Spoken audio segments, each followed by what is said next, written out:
All right, Shabbosai, good morning, a good tevach.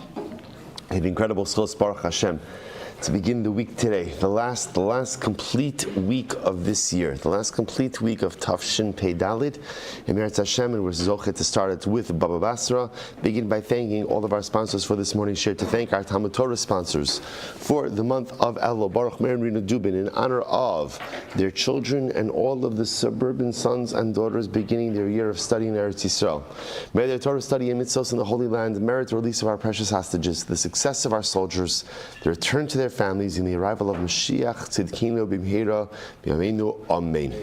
And our daf pastries for today, sponsored by Said and Simhakin, in memory of Said's father Moshe ben Bashi HaKohen, Zichron Livracha, whose yahrzeit is today. So the Hakins are sponsoring the shir, daf Yomi sponsorship, and the pastry sponsorship. Meretz Hashem Yobden the merit. No pastries? No pastries? Okay. Oh, they're in the kitchen. They're in the kitchen. Good. All right, they're there. No, but you can't go now.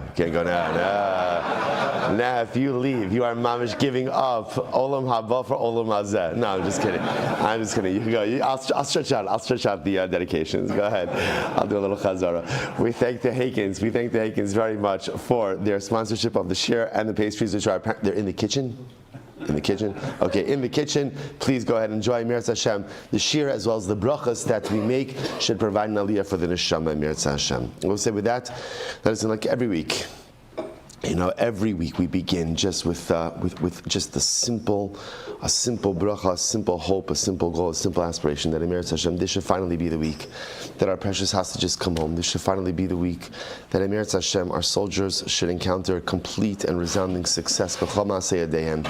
And halavai, maybe it's not beyond the realm of possibility that we could end out this year with the bracha of shalom, with the bracha of resounding victory, with the bracha of besaros tovos for Klal Yisrael, and Emeretz Hashem. But at the same time, whatever HaKadosh Baruch Hu brings our way, we are ready to accept it, we're ready to makabel it, we're ready to go ahead and shoulder it. But Emeretz Hashem, we should just be zocha to have a week of strength, a week of besaros tovos, a week of bracha, a week of shalom for all of Klal Yisrael. So with that, let us begin. So today's daf is Peites 89. We are picking up Emeretz Hashem on Peiches Amud Beis 88b, and we left off. Shkach to Mordechai Silber gave a great shir yesterday. We are picking up with Rabbi Levi, which is 3, 6, 8, 9 lines up from the bottom. Rabbi Levi, Kasha Gezel Hedyot, Yoser Mi Gezel Gavah. So really interesting Gemaras to kind of get us started for today. So Rabbi Levi literally says, Gezel Hedyot means what we'll call regular theft. Now, what does it mean, regular theft? Regular theft means one person steals from another person. So one Gezel Hedyot, stealing from another individual, is kasha. Kasha was saying. Now, it's interesting the lashon of kasha. How would you translate kasha? What does kasha mean? Right? More difficult or harder. So remember, that can mean a couple of different things. That can mean from a liability perspective, that the liability that one encounters when stealing from a regular individual is greater than the liability from stealing from Hagdish. Kasha could also mean in terms of a concept of tshuva. It is more difficult to do tshuva for Gezel Hadyot more than it is for Gezel Gavoa. But let's go with the simple idea that kasha means that the iniquity, the culpability associated with stealing from another individual is even greater than the culpability associated with stealing from Hagdish. So the Gemara says, how do you know this? Shezeh hektim chet lameila, v'zeh hektim meila lechet. So both say it's interesting, both the psukim of theft from an individual and theft from Hagdish both imply the two lashonos of chet, which means sin, and meila, which means trespass. Interestingly enough, in the pasuk, when it deals with theft from an individual, the word chet comes before me'ilah, and yet when it comes to hekdish, me'ilah comes before chet. The Gemara looks at the fact that whichever one has chet first, that means it's more severe. So the fact that chet appears before me'ilah in a case of regular theft, but yet chet only appears after me'ilah, by Gezel Hedyot, indicates to us that ultimately theft from an individual is even greater than theft from Hagdish. Take a look. That's a friend, by the way. That's a friend. That's a chavrusa omitusa. So the Gemara says as follows. Thank you. So the Rashbam goes ahead. The Rashbam highlights over here exactly the psukim, but I will say, a very profound Gemara, because we would think just the opposite, right? That Gezel from Hektish would be greater than Gezel from Hedyot, and yet Halacha L'maaseh, the Gemara tells us the opposite. And I will say now there are two dramatic lessons to be learned. First of all, just take a look. Well, you can look at the psukim on your own, but just understand the tremendous hashkaf on this. What does this mean? That stealing from an individual is worse than stealing from Hektish? So I will say, so two things. So first of all, from a tshuva perspective, it is a person is going to have a much easier time doing tshuva for stealing from hektish than from stealing from an individual. Why? The good part about doing tshuva, right? If you steal from hektish, what do you do?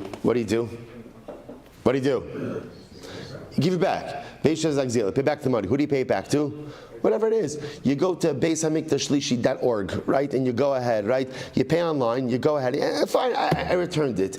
There doesn't have to be a face-to-face encounter. You steal from someone, what do you have to do? You have to go back. Now the truth is, remember again, we had this in Bava Metzia. Or Baba Kama, about maybe Baba Kama, right? When you go ahead and you return something, does Veheshev Esagzela have to be like face to face, or can I just literally drop it at the person's doorstep and run away? So there's a whole discussion over there about that. But doing tshuva from interpersonal theft is incredibly difficult because it forces me to encounter someone else that I wronged. So it could very well be that on a tshuva level, it is much more common for a person to do tshuva for theft from hegdish than it is for theft from another person. Because with theft from hektish, I stole from an entity. I didn't wrong a person. I wronged an entity. Okay, I can make up for that. There could be a certain level of anonymity in the tshuva process. You say, well, that's why we know this, right? It is so much easier to do tshuva for averos bein adam lemakom than bein adam lechavero. Because how do you do tshuva for averos bein adam lemakom? What do? Asham debagandu is a conversation, and the easy part, and the strange anomaly is, as much as the Chosh Baruch Hu is everywhere, I feel like I don't have to do it like face to face with him, or even if I do it face to face, there's a certain level of removal. Masha'in kain, for to do a tshuva for a chid bin adam lechavero is incredibly difficult. To have to go back to a person who I wronged and say I'm sorry, to have to confront them is incredibly difficult. So it's from a tshuva perspective, ultimately, again, it could very well be that doing tshuva for interpersonal theft is harder than tshuva for theft from the Beis Hamikdash. It could also, I will say, the opposite could also be true. That sometimes a person could also feel more compelled to do tshuva for theft from the Beis Hamikdash than for a person, right? In other words, it's sometimes we rationalize our interpersonal interactions. There's really no way to rationalize theft from the Beis Hamikdash. It's just mi'ilah. But from another person, they cheated me this time, they owe me this, they never gave me this. So it could also be kasha can mean a couple of different things. Either that, again, it is more difficult to do tshuva when you steal from another person because that requires confrontation, as opposed to tshuva from hektish, which can be done with a level of anonymity. Or maybe it's more difficult to do tshuva for gezel hedyot because I rationalize it. Masha'in kain, gezel from the Beis Hamikdash, there's no way to rationalize it, so therefore I'll come to do tshuva. Okay, Rabbi Levi. Bo Rebbe says incredible Gemara. Bo Reish Lo means Chosh Baruch Hu midas Basra v'Adam. See how HaKadosh Baruch Hu is so different than man. Literally, again, the midos. The midos don't mean per se the character traits. It means the model of interaction. See how the way that HaKadosh Baruch Hu interacts with us is so different than we interact with each other. How so? HaKadosh Baruch Hu beirach Yisra be'esrim u'shtayim v'kilam b'shmona. Excuse me. Thank you. So let's listen to this. When HaKadosh Baruch Hu blessed us, He blessed us with 22 letters. Now, we'll see exactly what that means in just a moment. That's the alphabet. Right? That's the alphabet. He blessed us with 22 letters. The Kilalan B'Shmona. And He only cursed us with 8 letters. What does this mean? Berchan Be'esim Shtayim. What does it mean that He blessed us with 22 letters? So listen to this. Me im bichukosai ad komemios. So we'll say, so the brachas. The brachas in Chumash in Parshas Bichul Kosai, right? So interestingly enough, so it begins from the Aleph of Im Bichul Kosai, and the end of the brachos is the Saf of komamios. That's the section of brachos. So when HaKadosh Baruch Hu benched us, he benched us with all 22 letters of the Aleph Beis. When he cursed us, v'kilalan b'shmona, from v'im b'chukosai, right? This v'im b'chukosai tim asu, if you repulse my ways, so it's the vav of v'im b'chukosai. Ad v'schukosai ga'ala nafsham. So it goes from vav to mem, which is 8 letters. Vav to mem, which is 8 letters. So bracha is 22 letters. Klala is only 8 letters. V'ila Moshe Rabbeinu, but when Moshe Rabbeinu barachan b'shmona v'kilam esrim shtayim. When Moshe Rabbeinu blessed us, he blessed us with 8 letters, and he cursed us with 22 letters. Hausal barachan b'shmona, he blessed us with 8 letters. Top of pei tes and aleph. May v'haya im shamoa ad v'ad la'avdam. So both say v'haya vav until la'avdam mem.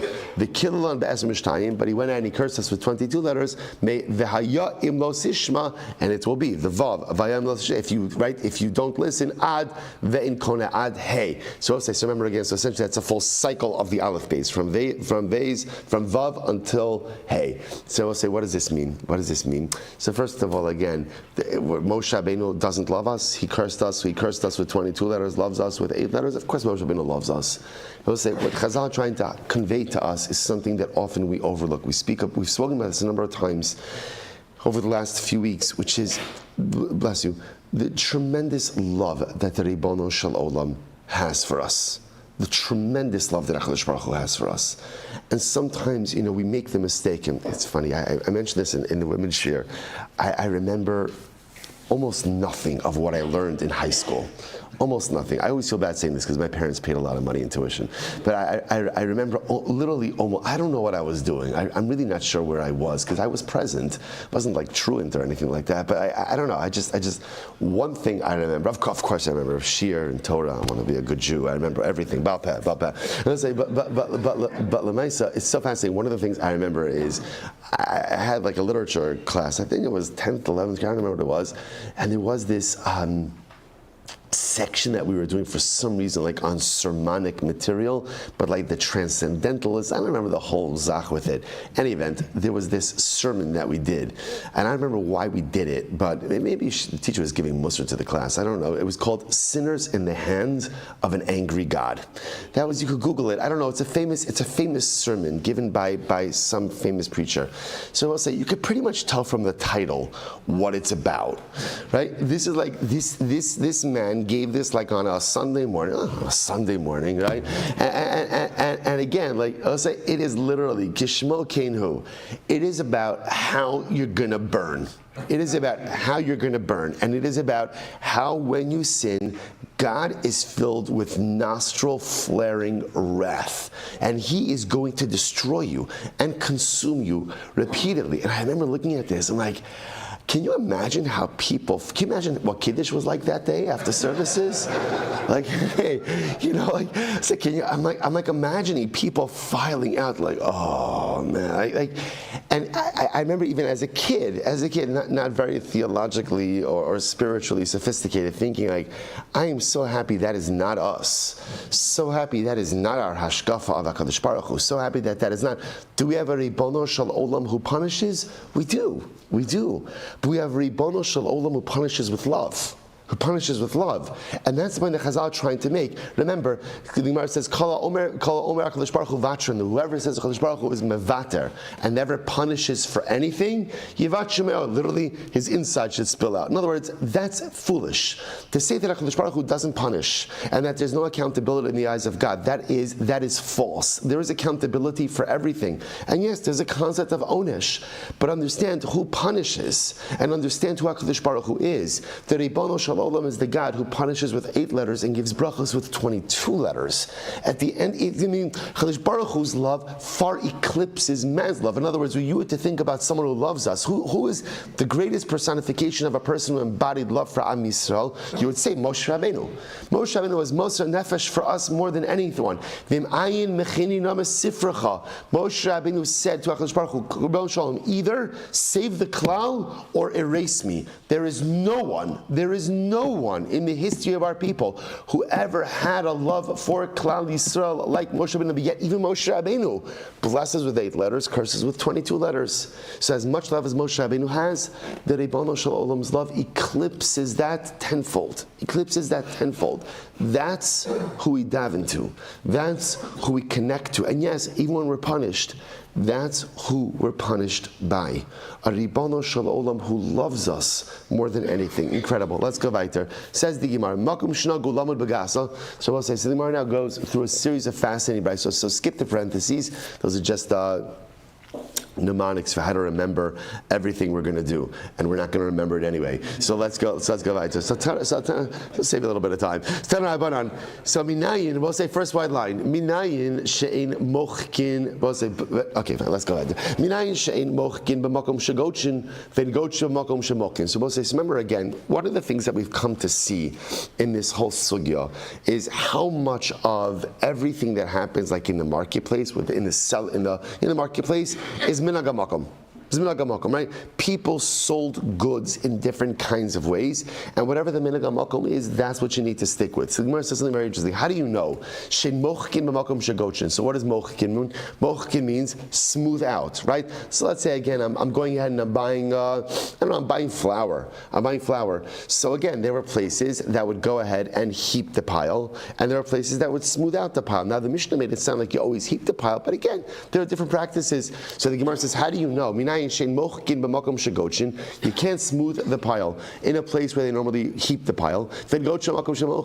And you can't heap the pile in a place where they smooth the pile. In other words, we'll say, this is fascinating, that when it comes to commerce, you have to follow minhag hamakom. How do you know? Talmud Lomar, Eifa Shlema. The pasuk says a complete measure. So complete measure doesn't just mean how you weigh stuff out, but complete measure also represents this idea that whatever the normative market practices are, you have to follow that. We'll say second white line.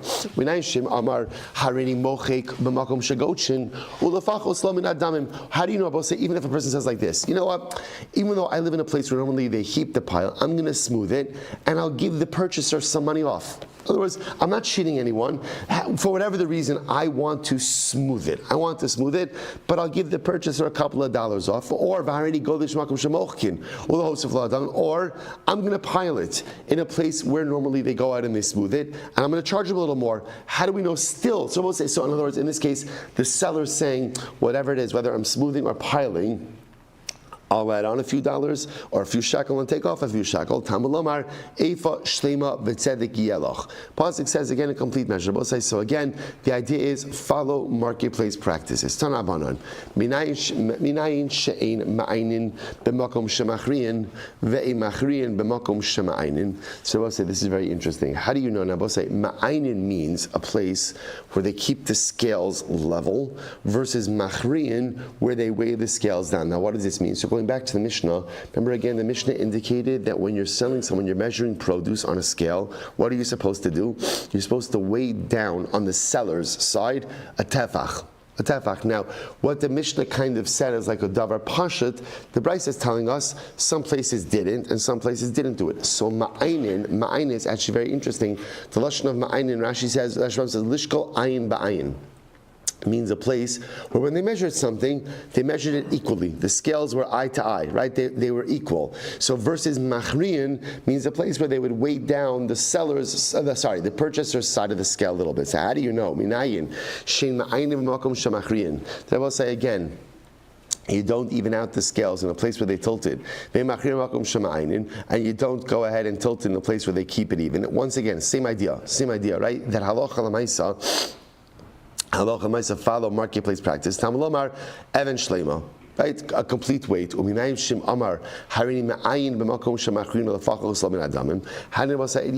that in a place, let's say, where they tilt the scales? So I see, you know what, I'm going to keep the scales even, but I'll take off a little bit of the purchase price, or I'm going to weigh down the scale in a place where normally they have it even, and I'll add on a little bit of shekel, a couple of shekel to the purchase price.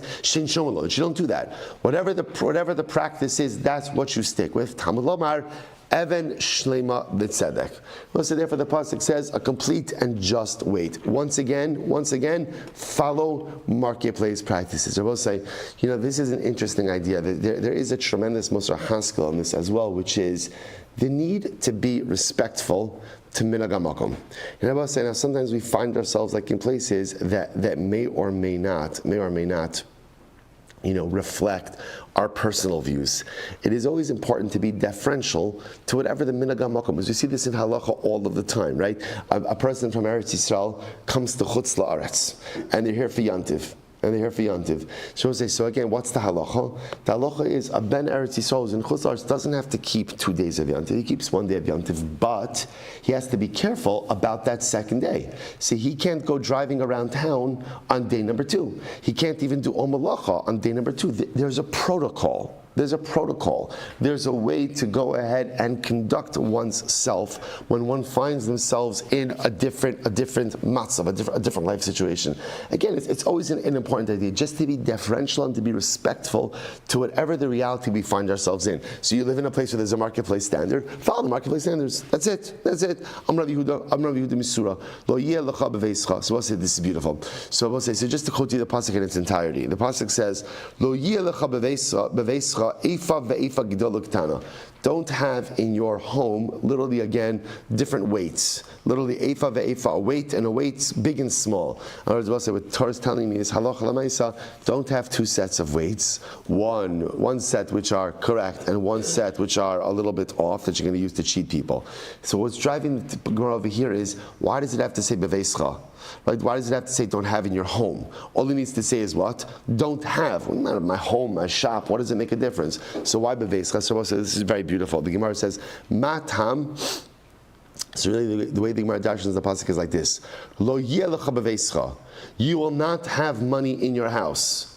When will you not have money in your house? The Gemara says, the way the dash in the pasuk is, Eifa ve'eifa gidol l'ketana. If you have, what's the word? Not erroneous, but erroneous weights and measures. Imprecise, thank you. Imprecise weights and measures. So it's a cause and effect. It's cause, or I should say, really, it's an effect and a cause. You will not be financially successful, right? You will not have money in your home if you have imprecise weights and measures. It's the effect and the cause. The Gemara says, "Lo yeh lecha bekischa." So same idea. The pasuk says, you should not have in your pocket even ve'even gidol l'ketana, a large and a small stone. Once again, imprecise weights. So why does it have to say in your pocket? It doesn't matter in your pocket, in your house. Who cares? Same idea. So the Gemara says, Lo yeh b'chizka matam. Why is it that you'll have no money in your pocket? Right? Why would it be that I'll have no money in my pocket? Matam mishum even ve'even. If you have imprecise weights. The idea about is that obviously people engage in these practices because they think they're going to make more money. Kamash the Torah tells us, when will you not have money in your home if you have imprecise weights? When will you not have money in your pocket if you have imprecise weights? Aval even shtema b'tzedek yelecha. So I'll say however, on the flip side, if you have precise weights, i.e., if I'm honest in business, then Amiras Hashem, I will have the parnasa. Beautiful. So lo yeh lecha melamed shema'amidin agardamin lemidos ve'in ma'amidin agardamin l'sharm. So both said this is very interesting. So the Torah says you shouldn't have imprecise weights and measures. What does this teach us? We appoint officers. Agardamin, the Rashbam says memuna lahalkos v'lenosh ma'avsi amidos. We appoint officers to oversee weights and measures, to make sure that merchants are using weights and measures. And the Rashbam says, and if they find that you're using imprecise weights and measures, then what could they do? They can give you malchus. So I will say, now, this is incredible. Why? Chazal, so the Gemara understood, because it's basic understanding that the only way that a legal system works is if there are repercussions for the commission of a crime, right? If there's a revolving door system and people could commit a crime and pretty much nothing ever happens to them, then of course crime continues to occur over and over and over again. It's fascinating. So you want merchants to use precise weights and measures. So when the officer comes in, I will say, it's incredible, by the way, you're not getting a citation. What are you getting? A punch in the face. It's like incredible. Like, obviously they're not giving them malchus right there, but you're getting malchus. It's fascinating, right? You're not getting a write-up. You're not getting a warning. You're getting malchus. It's fascinating. You're getting malchus. So the Gemara says, how do we know that we go ahead and we appoint officers to oversee weights and measures? But listen to this, not to oversee prices. This is fascinating. We do not, essentially the halacha doesn't get involved in prices. Merchants are going to charge what we're going to charge. Why? So the Rashbam points out, why not?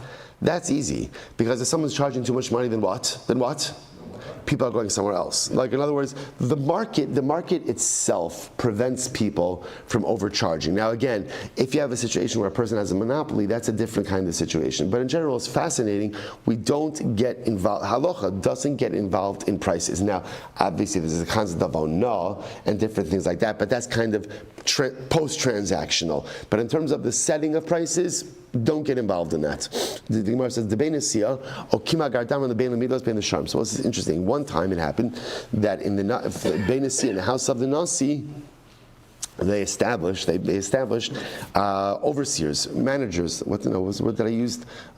Supervisors, both for weights as well as for pricing. Amr Shmuel and the Karna. So Shmuel said to Karna, "Poke tani lahu." So Shmuel said to his Tam Karna, he said, "Karna, go out and teach them that they're wrong. Go and teach them tani lahu. Mamidin agardam lemidos ve'im mamidin agardam l'sharm." Go out and teach them that we only appoint supervisors for weights and measures and not for prices. So what happened? Karna goes out. Nafak darash lahu ma'amidin agardam and bein lamidos bein l'sharim. So interesting. Karna went out and taught them we appoint supervisors both for weights and measures and for prices. So we'll say not like Shmuel. So it gets back to Shmuel. Shmuel gets very upset because Shmuel said to Karna, "I told you to go out and teach something different." Amrle mashmecha. So he says to Karna, "What's your name?" So Karna says, "Karna, teipok le Karna be'enei." So there should be a horn that comes out of your eye. In other words, he cursed Karna. Nafka la Karna be'enei, and sure enough, a horn or some type of growth grew out of Karna's eye. Now, say, what is that? Like, what is this whole thing? So say, so understand. Shmuel took it that Karna was disparaging of him. Shmuel told Karna to go out and give over a particular ruling to the house of the nasi. What was the ruling? We set up supervisors for weights and measures. We do not set up supervisors for pricing. Karna went out and did his own thing. Shmuel looked at that as a tremendous sign of disrespect. So we'll say, so we've seen this many times throughout Shas, that in general, whenever there is disrespect of Talmidei Chachamim, so the repercussions are often swift and intense. The idea behind that is because, remember, Talmidei Chachamim represent the transmission, the Masorah. And the moment that we find just disrespect to Talmidei Chachamim, that causes an erosion in the Masorah. That's why often, again, the response to the disparagement of Talmidei Chachamim is swift and response. Especially, I will say, in this case, the eye. Karna, what Shmuel felt was, Karna obviously did not look at Shmuel with the right respect and esteem, right? Because otherwise he would have given over the ruling as Shmuel told him to. So that's why Shmuel punishes him in the eye, right? In the eye. So the Gemara says, by the way, just as an aside, but why did Karna go out and teach something differently? Obviously, Karna must have held like someone else. Kihad Amrami Barchama Amrav Yitzchak Ma'amidin Agarmadin Agar Damin, Bein Lamidos, Bein L'Sharim, Mipnei Haramai. So both say at the end of the day, there is another school of thought. Shmuel wasn't the only opinion. There is a thought called Rabbi Barchama, Rabbi Yitzchak, that we do appoint supervisors both for weights and measures as well as for prices. So again, there is another opinion, but what seems to have gone wrong in this story is the way that Karna handled it. Had Karna said, Shmuel, what about the other opinion? That would have been one thing, but Shmuel dispatched him to do X. Right? He did Y. That was a slight to Shmuel as a Torah scholar, almost like Karna viewed Shmuel in the wrong way, and as such the punishment. Tarabanan. Let's go right to Sobos. Some interesting weighing Gemaras. Litra. Let's listen to this. If I go to a merchant and I want to buy a litra, right? A litra is a mount, a dry volume, right? I want to go ahead and I want to buy a litra of meat. So what happens? The merchant measures out for me a litra of meat. Chatzi litra, shogalo chatzi litra. I go to buy a half a litra, I get a half a litra. Revia litra, shakel or revia litra. I go to get a quarter of a litra of meat, I get a quarter of a litra. The Gemara says, okay, my kamashlan, what exactly are you teaching me over here? Suppose it's fascinating. The Gemara says, the maskinon miskali adhachi. So Rabbi said, this is fascinating. What this is teaching us is the smallest weight they had was a quarter of a litra. That we did not make weights smaller than that out of fear, ultimately, again, of imprecision. So quarter litra was the smallest weight they would make. That's what it's coming to teach me. So this is very interesting. So watch this.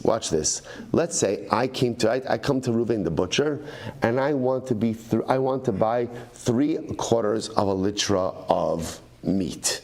So how do I get 3/4 of a litra of meat? So again, remember, there's no 3/4 weight, right? There's a litra weight, a half a litra weight, a quarter litra weight. So how do I get 3/4 of a litra of meat? So what would you say? So measure 3 1/4 pieces of meat. The Gemara says no.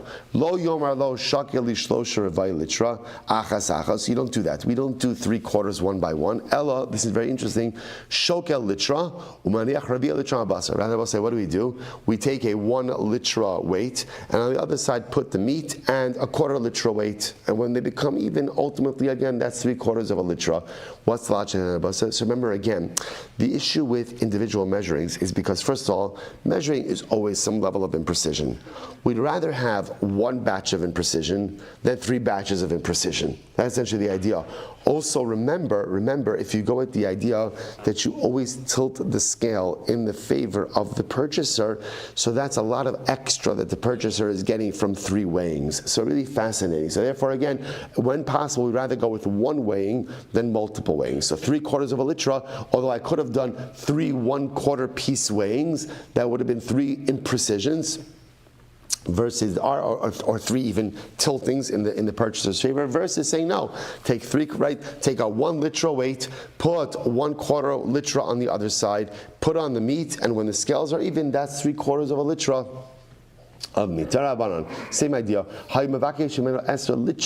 So we'll say, let's say again, in another case, I'm buying 10 litras of meat. 10 litras of meat. So we'll say, so now, again, there's no 10 litra weight, right? What weight do you have? You have 1 litra, half a litra, quarter of a litra. So how do you buy 10 litras of meat? So lo yomer lo shakali achas vichriya. So we'll say, so now if I'm the purchaser, what I really want is, I say, no problem, just measure 10 litras out, right? 1, 2, 3, 4, 5, and again, if I'm the purchaser, that works beautifully for me because I get 10 tilts of the scale. Rather, you don't do that. Rather, so we'll say instead, what we do is we take 10 1 litra weights, put them on one side of the scale, put the meat on the other side of the scale. Now again, remember, we're going to tilt the scale in the favor of the purchaser because that's what the Mishnah said. But in a doma, 1 tilt to 10 tilts. Okay, fascinating. Tan Rabbanon. So we'll say now just a little bit about the scales themselves. How are scales constructed? So we'll say, so now the Gemara says, nefesh, Maznaim. So we'll say the nefesh is the fulcrum, right? So the fulcrum. Remember again, there's 2 different types of scales. There's a scale that sits on the ground, on the counter. It doesn't have to be the ground, the counter, right? So you have your base, you have the stem that comes up, right? The vertical one. Then you have again the horizontal piece. Then you're going to have the ropes that hold the pans, and that fulcrum is that little piece in the middle that holds everything together. So the Gemara says over here, so nefesh maznaim tinui ba'avir gimel tfachim. So we'll say, so here's the way you go ahead and you construct a scale. The fulcrum of the scale has to be 3 tfachim off the ground. Okay, the pans of the scale should also be 3 tfachim off the ground. The kana umasna, so the kana umasna, kana literally means the beam. That's the horizontal piece. Umasna and the ropes. Shala shneim asar tefachim. Are 12 tefachim. That's in length. Are 12 tefachim. V'shal tzmarim. So I'll say. So again, these are just now understand what this is. this is all in line with the same way that you have weights and measures that have to be just, that have to be correct, that have to be full. You want to also have a model for how scales are constructed, right? I don't want every Chaim Yankel constructing his own scale. I want scales to be constructed in a certain way as well. So here it is: Vishal Tzamarim, Vishal Zagogim. So I'll say, so people who sell wool and people who sell glassware, Tuluya Ba'aver Shnei Tfachim. So the scale is suspended 2 tfachim in the air. Ugavam min ha'ar shnei tfachim. It is above the ground 2 tfachim. V'kana umasna shala. And again, it's beam, which is the horizontal piece. Umasna, and it's ropes. The ropes, remember again, support the pans that are hanging down. Tes tfachim are 9 tfachim. V'shel chenveni v'shel balabayis. And the chenveni balabayis, the shopkeeper, the balabayis. Tuluya ba'avir tefach. Ultimately, again, suspended, right? Or go tuluya ba'avir, suspended in the air 1 tefach. Ugavam min ha'aretz tefach is up from the ground 1 tefach. The kano masna, the beam in the ropes. Shalosh shisha tefachim. V'shel tortani. So we'll say these are all different types of scales. V'shel tortani. What's a tortani? A tortani, we'll say, is a metal guy. Rashi says, Rashi says, Shal kesav v'zav uktanos hein tortani atzarif kar. So we'll say he's like a smelter, right? He's a guy who deals with like different pieces of iron, different pieces of metal, not iron, metal. Tortani tli ba'aver shalosh etzbos. His scale is suspended in the air 3 etzbos, 3 finger breadths. The gavam min ha'ar shlosha etzbos. V'kana masna shala ini odea. This is interesting. So the Gemara says over here, I don't know. Ultimately, again, the size or the dimensions of his kana, the beam, and the ropes. V'lahach kamaisa demai. So here's what's interesting. If you notice how this brisa began, the brisa began by talking about a scale. Who said the fulcrum, right? The fulcrum is tuluya ba'aver, is suspended in the air 3 tfachim. Its pans are 3 tfachim off the ground, and its beam and its ropes are 12 tfachim in distance or in length. So we'll say now, interestingly enough, afterwards the Gemara goes on to identify scales used by different professions. Yet in this first one, it doesn't identify what type of profession is using this type of scale. So Gemara says, "Alahach kamaisa demai."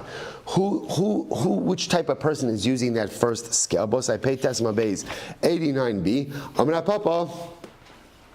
So diagrumi. So it says diagrumi. Who is that? Hein sarfei nechoshes ubarzon lefachim sheshochin chatichos gidol shomei litros biachad. These are people who deal with large pieces of metal. Okay, large metals. Fine.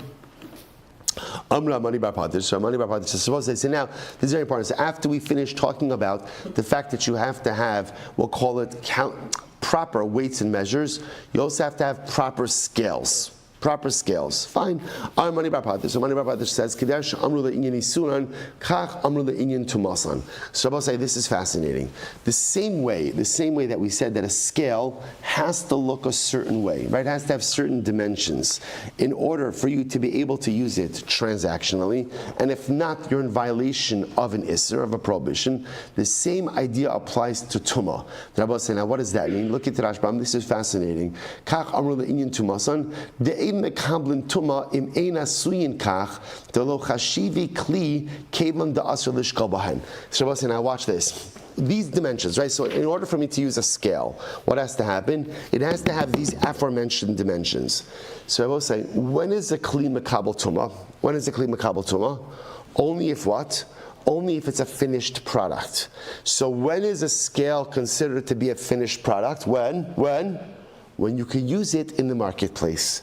When it has, so in other words, the same dimensions that make it roi or fit for use are the very same dimensions that allow it to be makabel tuma. In other words, or say the converse, if you can't use it in the marketplace, it means it's what? It's what? It's not a kli. So the same way that it can't be used for commerce, it's also what? Not makabel tuma. Also not makabel tuma. So the Gemara says, so just point out, by the way, there's also like a tremendous Mosar Haskell if you think about that. Only something that is a real kli can be makabel tuma. If it's not functional or usable, it's not makabel tuma. So if you think about this in our own lives, a lot of times when we are makabel tuma, right, and we're makabel tuma, don't raise your hand if you've been makabel tuma, right, this morning, right? As I say, right, we're makabel tuma all the time. And interestingly enough, we think that when we're makabel tuma, when we do things wrong, when we commit averos, and when we defile ourselves, so we think that's representative, or that is emblematic of our brokenness. But I will say, in fact, what's incredible is it's just the opposite. The fact that I am a Makabel Tuma indicates that I'm a Kli. That I have incredible purpose, that I have incredible Kedusha, that I have a use. If I wasn't the Kli, I wouldn't be Makabel Tuma. Things that are not getting. We'll say that's why, for example, if you think about it like a baby. I'm thinking about this because Baruch Hashem, I had my new grandson was with us for Shabbos.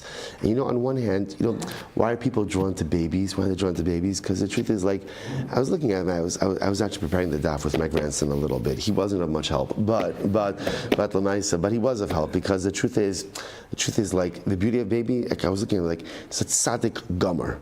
A tzaddik gomer. He has absolutely no averos. When was the last time you spent some time with someone who has absolutely no averos? So I disclosed Baruch Hashem last night to spend time with someone who has absolutely no averos, and it's beautiful. But if you notice, by the way, but at the same time, what could a baby do? What could a baby do? Nothing. Nothing. It gives simcha. It's very nice. Enjoy it. Delicious, cute. Puts a smile on your face. But doesn't do anything, because if you're not a kli, right? So the only way to impact the world is to be a kli. But when you're a kli, you're makabel tuma, and if you're makabel tuma, that means you have averos. Is this incredible dialect, this incredible dynamic that we think that when we sin, that represents how broken we are, but in fact it's just the opposite. The fact that I sin means, the fact that I could be makabel tuma means that I'm a kli. And because I'm a Kli, I could accomplish things, I could do things. If you're not Mekabel Toma, it means you're not a Kli. So as I said, just this incredible idea that not to say, I want to go on record, not to say that sin is good. Sin is not good, right? And write that down, right? Sin is not good, right? But, I will say, but the reality is that when I sin is very life-affirming. Because what sin says is, when I commit an Aveira, that means I'm Mekabel Toma. And the fact that I can be Mekabel Tuma means that I'm a Kli. And the fact that I'm a Kli means that I function, that I have purpose, that I have use. Because if I wasn't a Kli, I couldn't commit Averas, I wouldn't be Makabel Tuma, I have no impact. So just sometimes we sin and we get so down and we're so broken and so humiliated and like it takes the wind out of our sails. But sometimes I will say, I know it sounds strange, there's incredible chizik in sin. Again, one last time, if I sin, I'm Makabel Tuma. Only a Kli can be Makabel Tum, which means if I make a mistake and I feel it and I know it, that means I'm a Kli that's been Makabel Tum. And if I'm a Kli, I'm Makabel Tum, that means I can also be a Kli that could accomplish incredible things. Incredible. So what's the lesson over here? Tonino chut maznaim shel chenvini v'shal balabatim tefach shabosai. So again, the Gemara says the chut maznaim, literally the string of the scales of a chenvin or of a balabai, says a tefach kana umasna. It's beam and it's ropes. Shala, it's strichale. It's a lotna. So because that was that amount we had to quote it ultimately and give us the rest of the dimensions for the scales of balabatim. And chenveni. Fine. Tarabanan. Enos mishkalos. This is very interesting. You cannot make weights. You cannot make weights out of the following measure, out of the following materials. Lo shal bats is tin. Velo shal aver, lead. Velo shal gistura. Gistura. So we'll say gistura means like a. There's a word for this, right? When you make something out of multiple materials. An alloy, right? A combination. So you can't go ahead and take a bunch of metals, kind of like smelt them down and make a weight out of that. Because again, it makes sense because everything has different metallurgical, right? And that is a word, right? Metallurgical properties. So let's say, see, you can't go ahead and combine different metallurgical properties. So the Gemara says, "Velo shal shamine matachos." Nor can you go ahead and just make weights out of any metals that you want. Aval osu. So what are weights made of? Ela osu shal sunma, out of rock, v'shel zuchuchis, or out of glass. Interesting. Now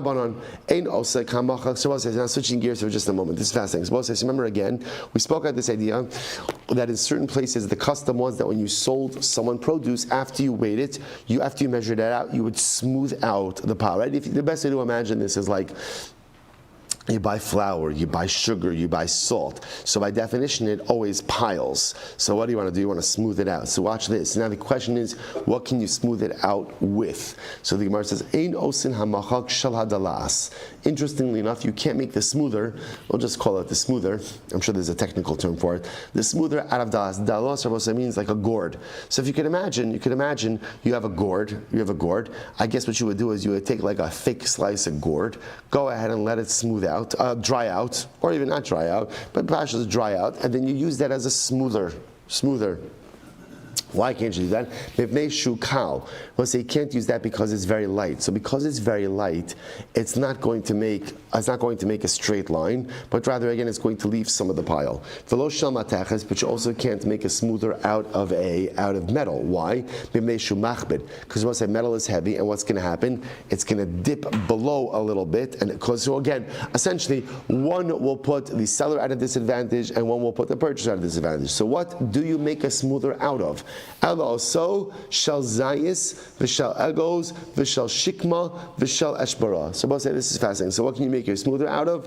Olive wood, egos wood, or shikma wood, right? Shikma is sycamore, or so eshbara. So eshbara is translated often as boxwood. So the idea is, I will say once again, this is all these minhag hamakom ideas. So you have to make your smoother out of something that is not too light, but also not too heavy. Tan Rabbanon, ein onasin es hamachak tzido echad av v'tzido echad kasar. So it's very interesting. You also can't make the smoother one side thick and one side thin. Which makes sense, because then you're going to get an uneven smooth. V'lo yimchok b'vas achos. So I'll say also you can't smooth in one swoop, in one action. Why? Shamochik b'vas achos ra l'mocher. So I'll say this is fascinating. If you try to smooth everything at once, what's going to happen? Rabbi say this is fascinating. If you try to smooth everything at once, what ends up occurring? So the thing about this, as you get to the end, what ends up happening, you're not maintaining the same level. So inevitably what ends up happening is you move up. Against the friction of the produce, you end up moving up. So you get an uneven smooth, you get an uneven smooth, and of course that's beneficial to the purchaser, detrimental to the buyer. Right? You also can smooth a little bit at a time. Why not? So if you end up smoothing a little bit at a time, just inadvertently you end up moving downward. And what ends up happening is that puts the purchaser at a disadvantage and an advantage to the seller. So rather, how do you smooth? So the Gemara says, so first of all, the Rashbam points out, actually it's interesting, the Gemara doesn't say it, but the Rashbam says, what should you do? Ella, the Rashbam says, Ma'at kigon mochek rochav tevach levad umagbias hamachak umochav v'koshes hamachak umochek tevach ela b'pam achas ubenachos inay b'shtei pamim kigon mochek ad chatzi hamida. So the Rashbam says rather what you should do is you should smooth it out in two shifts. One, go halfway, stop, and then do the rest. I will say, what a profound Musar Haskell. When you want to smooth out, right? When you want to create a path ahead. So here's the problem. If you try just to move yourself forward in one fell swoop, what ends up happening? Doesn't work. It doesn't work. On the same time, if you go ahead and you just move ma'at, you move too slowly, it also doesn't work. Right? The pathway to growth, the pathway to smoothing your life forward can't be done in one step, because I will say too much growth too quickly usually is not sustainable. But you also can't move too slow, because then too slow, again, you're underselling yourself. So I will say, so how do you smooth the pathway for growth ahead of yourself? Take it slow, not too slow, but not too fast. And I will say, what a tremendous Musar Haskell just for us. When charting a path for growth, too fast is not good. Too slow is not good. A person has to find a way to move themselves forward at proper increments. The Gemara goes right to Rabbi Yochanan ben Zakkai. So I'll say this is incredible. For all of these things, Rabbi Yochanan ben Zakkai said as follows. So we'll say, so now, remember, here's what's interesting. So the Gemara, well, let me read it and then we'll see what. Woe to me if I say it. Now watch this. Watch what the Gemara just did. The Gemara, right, in the course of telling us how to go ahead and make sure that you're running your business in a just way, also provided for us what? Plenty of fodder for how you could cheat someone. I will say, so what did I found something very interesting, right?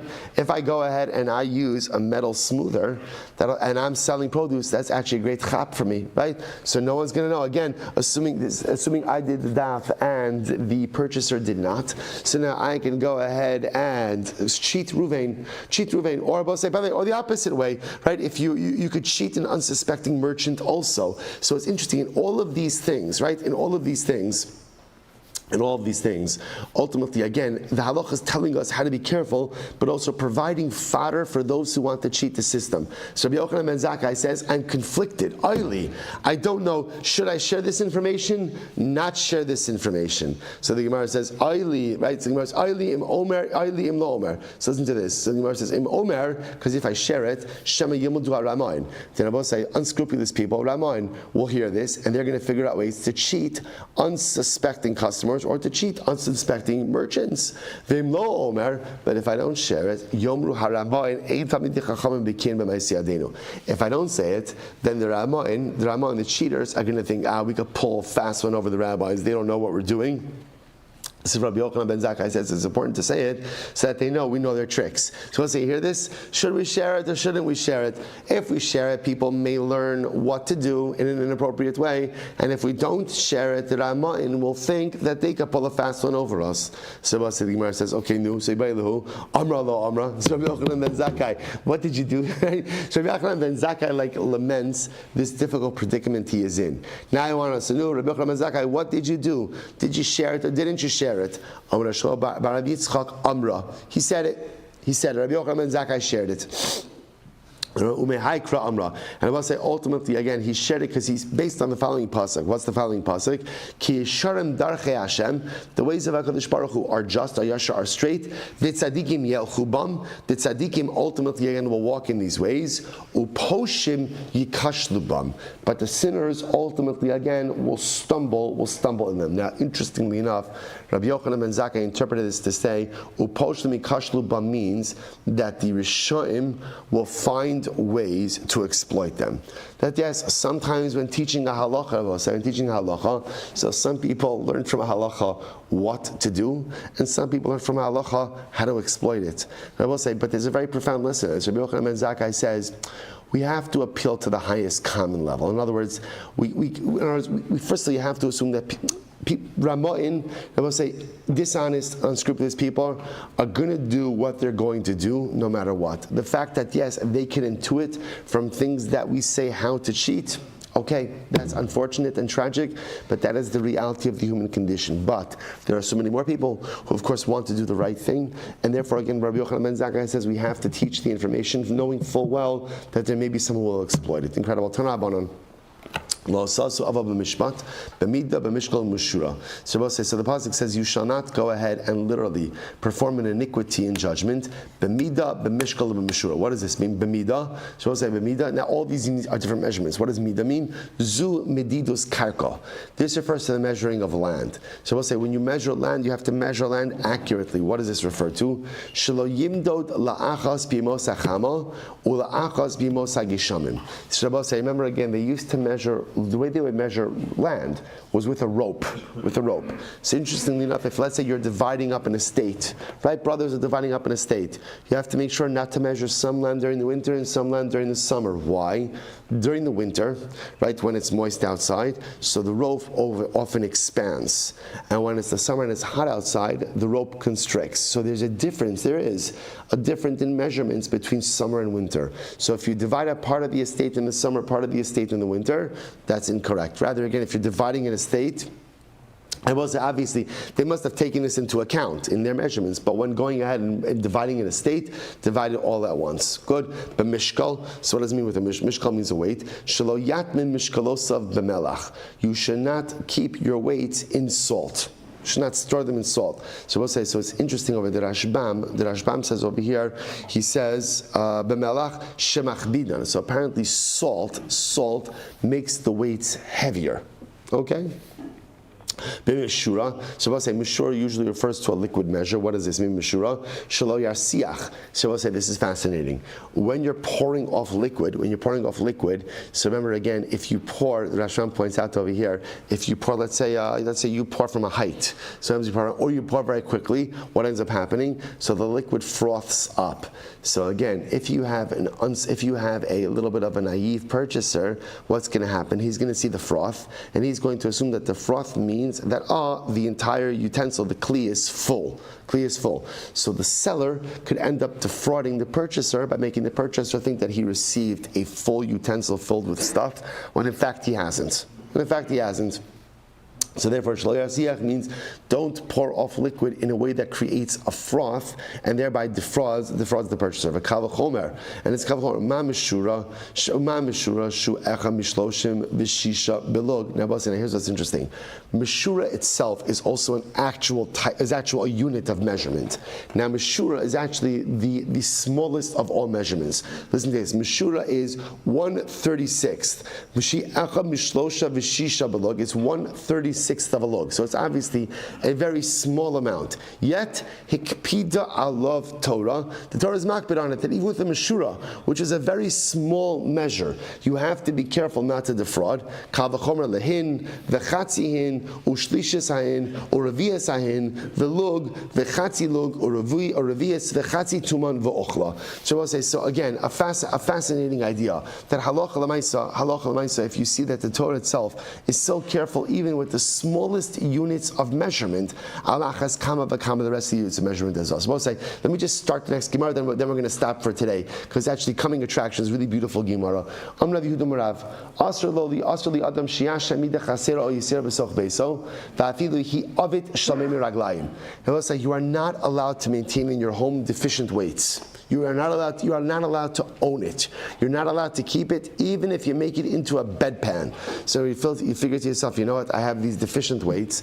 I'm not going to use it, chas v'shalom. But why should I throw it out? I can repurpose it. So what do you repurpose your weight into? A bedpan. A bedpan. The Gemara says you still are not allowed to do that. So we're going to say, so why not? In other words, again, I'm not going to use it as weights and measures. So why can't I repurpose it into a bedpan? Again, we'll see. Okay, we'll stop over here today. We'll pick up Mitzvah with this Gemara tomorrow. A profound Gemara ahead of us. Shkoyach, I want to start to the week. All right, Chevron on Zoom. Have a great day, everyone. Good morning. With regard to remembering certain things, it's kind of interesting. Who ever heard of Mani Bar Patish? You see him very seldom. But when is something Makabel Tuma? When the money is... Bar Patish, beautiful.